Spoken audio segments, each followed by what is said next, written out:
Hey, my name is Eliyahu. I'm a director of engineering, and I wanted to give you 8 reasons why I absolutely love Kanban. Here we go.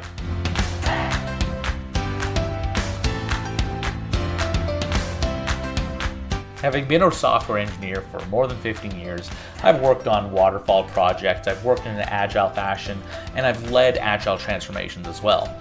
And Scrum is a great tool. I really like how Scrum works in a lot of ways, but I think it's just one step towards the ultimate goal of a Kanban world.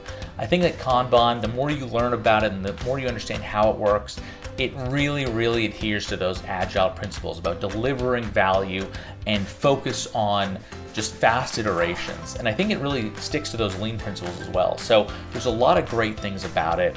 I love Kanban so much that I actually even went and bought a board game just because it was called Kanban. And so I hope that as I go through my 8 things about why I love Kanban so much, you'll start to consider it. So let's go with number 1.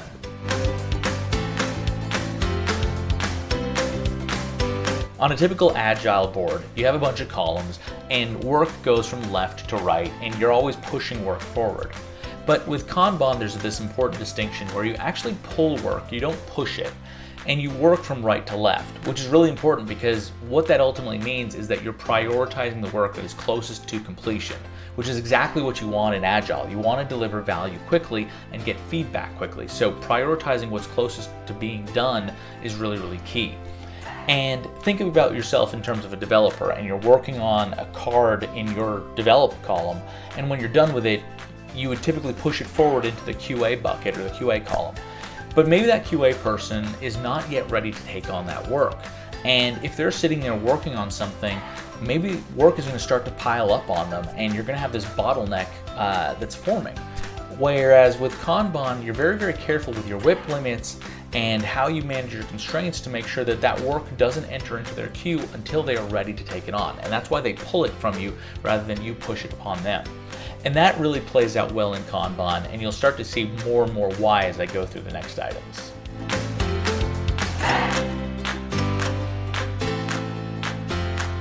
One thing I've always struggled with Scrum is the arbitrary time boxing. You know, you have 2-week sprints or 4-week sprints, and while it's really important to work iteratively, and I think that that's valuable, at the same time, it's strange to think of taking a bunch of work and fitting it within a short time frame and seeing how much you can get done and then releasing at the end.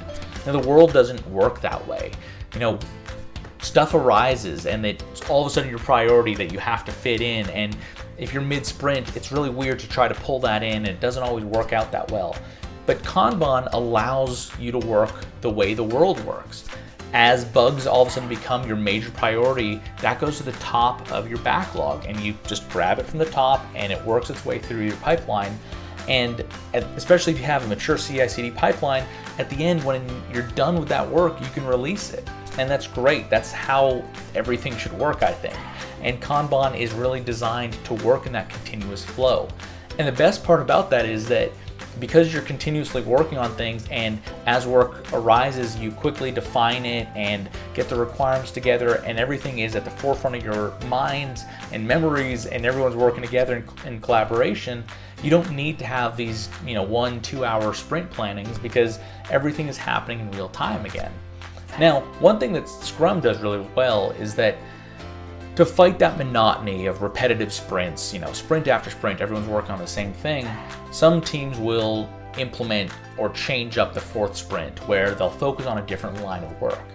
And that just fights that monotony. But you can do the same thing with Kanban. It's just prioritizing the work differently so that after a certain period of time, you have the team focus on an area that might be more interesting to them, just to break up that routine. So again, just think about how the world works and how there's just this continuous flow of work, and think about whether time boxing things makes more sense as opposed to just a system where you can continually work as that work arises.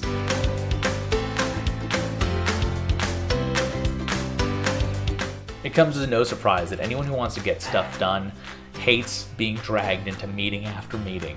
Having as much time that allows you to focus on just coding, building stuff, or doing QA is so important. And Scrum unfortunately has a lot of meetings. It's got 4 ceremonies. Those take up time, especially sprint planning. And as I alluded to in the last one, Kanban gets rid of that need for sprint planning. Everything just happens more in real time. The way that work is. With work being continuous and never ending, unfortunately, Kanban allows you to work in the same fashion that work arises. Now, Scrum does have an important ceremony, which is the demo, and I think that that's an important one to maintain in Kanban. I think that the nice part about having a demo is that people feel accomplished in the work that they do, and they have that sense of gratification. And while Kanban doesn't have an explicit demo ceremony, I think that that's one that's worth maintaining. But everything else in terms of the retros, for example, you don't need to have as organized a meeting around retros because you can continuously change the process and adjust as the work changes. So if there was a problem with your definition of done, or if someone is working in a way that doesn't quite align to the process, or if the process needs to just adapt and change, you address it immediately and change the process to reflect how things need to work. And so that whole meeting that goes around the retro and all of the steps involved, while they're great and they can be really, really helpful, and there's a lot of stuff that I would say you want to keep when you're actually doing that kind of process in Kanban, you can be a lot more focused on the one problem that has occurred as opposed to just all of the things that have occurred in the last 2 weeks. Building off the last one, the process is great when it works. But there's many times when process just stops working, and it could be for a variety of reasons. Maybe the team is working on a new third-party integration and the scope of the work has changed, and now you've got this external dependency where you need input from that third party or whatever it might be. And the problem is that when you try to work around these 2-week sprints or 4-week sprints, there's a lot to factor in, and if you only uncover a lot of that in the retro, you end up falling behind that way. And again, I'm taking a lot of liberties here around how Scrum works, but the point I'm trying to make is that Kanban is, again, that continuous adaptability. It's this continuous evolution. So the second you identify a problem, the second you identify that the type of work has changed, you adapt the process, you immediately evaluate, you immediately are doing a retro on that problem so that you can change how you're working. And so, again, because work is never consistent and because work continuously changes, Kanban allows you to continuously change and be very critical of the process that you have in place.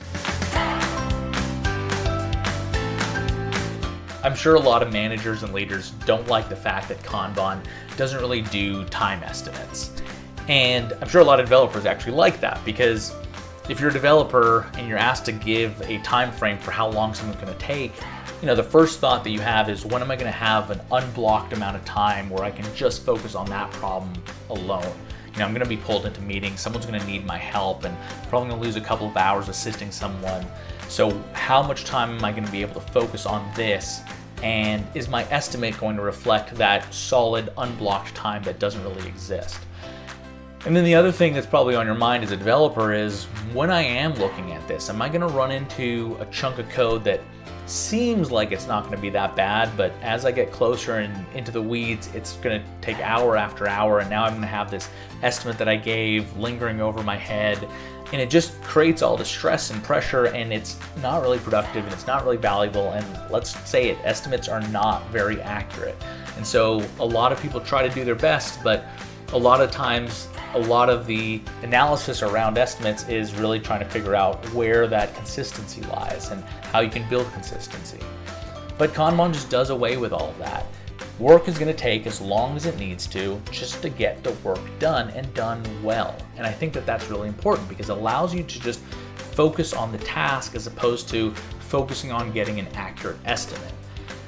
Now, it doesn't mean that you can't project timelines. You can definitely do that. It's just that when you do, you're going to have to base it off of historic data as opposed to just all of these arbitrary estimates that were given over time. And I think that that's really amazing and awesome, because if you manage your lead time and your cycle time well, and if you can actually produce consistency in terms of the size and scope of the cards, you can end up getting some really great and accurate projections on your timelines that are going to be much more accurate than if you just rely on estimates alone. I've had people say to me that Kanban works well for service desk kind of work, where you have people that are working on service tickets or requests, and they can work through this in this continuous manner. But if you truly wanted to build a product, you need to use something like Scrum. That Kanban just doesn't work well for product development. And I think that that's just incorrect. I think that anyone who feels that way probably doesn't have a true sense of the mechanics behind Kanban and why it works so well. And arguably, Kanban is not that different from Scrum, and you can almost think of it as Scrum, where your sprints, rather than be 2 weeks or 4 weeks long, are just 1 day long. So Kanban's not that different to begin with. So I don't understand the sense that you can't use Kanban when building a product. Now, an added benefit is the fact that every column in your Kanban board, in your Kanban process, has a quality gate to it. And so as you move things through, everything that hits that final column of complete is in theory releasable. And whether or not you release it, that's a product decision. So you might want to decouple the actual release from a process perspective and allow product to speak to that and make that determination. But the point is that Kanban allows you to work linearly. You know, in Scrum, a lot of the complaints that you'll hear is that sometimes work can't be done within the sprint, and so it gets punted to the next one, or something new just arose and so it has to be introduced into the sprint and you're already 1 week into it, or that requirements that weren't fully fleshed out were realized later on, and so you might have to move the card backward. There's all these different things that arise in Scrum that are legitimate concerns, and there's a lot of ways that people work around them in Scrum, but you don't have to do all that in Kanban.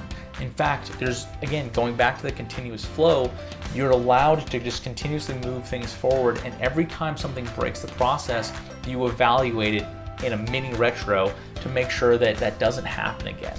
And so that's why I don't understand this perspective that Kanban doesn't work for product development. It definitely does, and I would argue that it works better than Scrum in a lot of cases. Let's quickly talk about velocity versus throughput.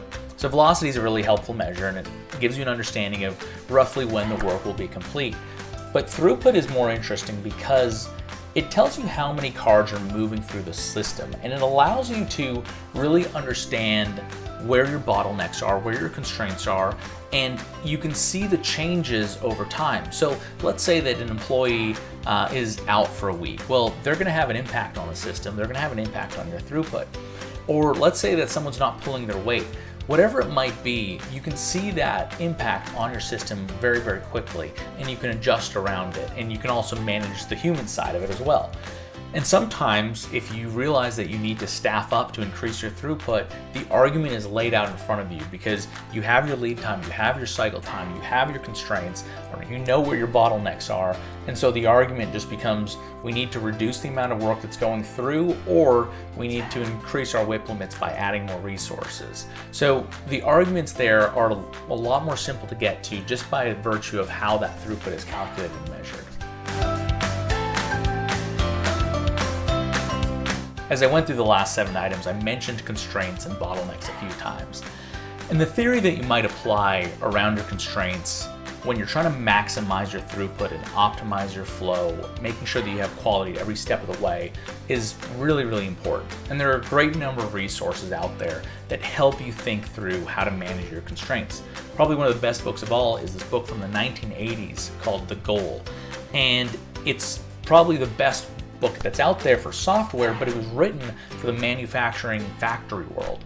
And I'm going to gloss over a lot of details here, but the idea that's at the root is simply that you look at the slowest piece of your overall system and you make sure that the whole system is roughly moving at that pace, not faster. Because if you move faster, you're going to start building up work and the quality will degrade over time. Now, the thing that I like about all this stuff is that it relates back to your overall process as a business. And there's this whole other theory called the theory of systems. There's a great book that I'd recommend called Thinking in Systems. And those two things coupled together, theory of constraints and thinking in theory of systems, both those things really make you think of your business and not just your software in an agile sense. So what are the things that are happening upstream? What are the things that are happening downstream? How does all of this stuff relate so that you make sure you have your feedback loops in the right areas? And this is not something that you typically find around Kanban, but I think it all relates together. With Scrum, things start to get so routine and people stop evaluating those things that are ultimately becoming pain points for the team. Whereas with Kanban, again, because you're looking at why is this a bottleneck and what can we do about it? Do we need to staff up? Do we need to move slower? How do we adjust our WIP limits? All of these questions, they get to the root of the real problem. And sometimes it's this upstream thing that just had to do with the way the work is getting defined, or the fact that the business as a whole is pushing too much stuff into the software development pipeline. So all this stuff I think is really important, not directly tied to Kanban, I'll admit, but I think that the thing that I like about it is that, again, as you couple those theories of constraints and theories of systems with Kanban, you really start to make your whole business a lot healthier.